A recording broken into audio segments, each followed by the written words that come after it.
Hi friends, come along with me to the 6th Annual International Conference on Japanese Study in Africa. The opening ceremony was done on the 7th of October and they had the plenaries on the 8th of October. In this conference, I presented on paper on JICA, so stick with me while I show you this. Hi guys, welcome to Researchers Helpmate, where I talk about my research journey and also share tips and tricks to better researching. On day 1, which was Tuesday, October 7, 2025, the venue was Trenchard Hall, University of Ibadan. We had the anchor, Dr. Dayo Oladeji, and we had repertoires. We had distinguished guests. In this program, we had the anthem, welcome address, we had the speech, we had the institution of AgencyJICA Student Club. We also had conversations on the Japanese scholarship. We had the book exhibition. We also had the awardees, like they were giving out award.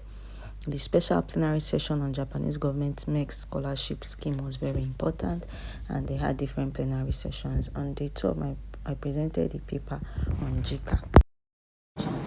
And during the course of my field work on that research, I found out that JICA has been, contributing a lot to agricultural development in Nigeria and has been supporting farmers and some other organizations.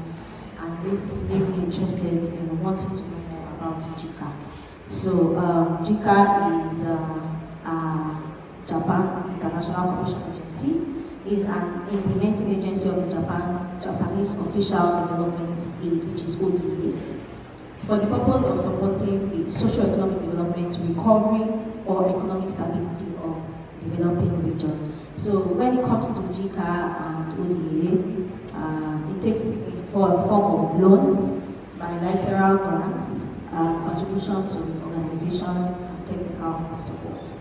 The aim and objective of this work is to interpret JICA's activity in Nigeria, and it will go further to examine JICA's agricultural development initiatives in Nigeria. The objective is to discuss JICA's agricultural support and projects in Nigeria, assess the impact and evaluate the contribution of JICA's agricultural activities, JICA's agricultural initiatives on agricultural development and food security.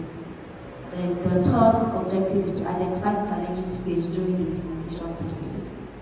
This research is making use of historical methodology, and I'm a history student, so I'm historian, so we have to make use of historical methodology to better understand what is happening. And using qualitative research method in gathering and interpreting data. What this basically just means for my methodology is that I'm going to be using primary and secondary data. My primary data includes newspaper, official reports, relevant files, interviews, and then my secondary sources is going to be books, journals, archival material, and then archival material is part of primary data. For secondary data, I'm using books, journals, and if possible, research works and available sources. To better understand this work, I'm going to talk about 3 concepts.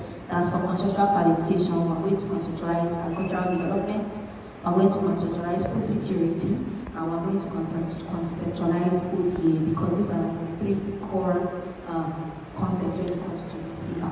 Agricultural development, according to Bruno Cisse, is defined as the process of improving agricultural productivity and economic well-being of rural population, which in turn reduces poverty, stimulate national economic growth, and ensure sustainable management of natural resources.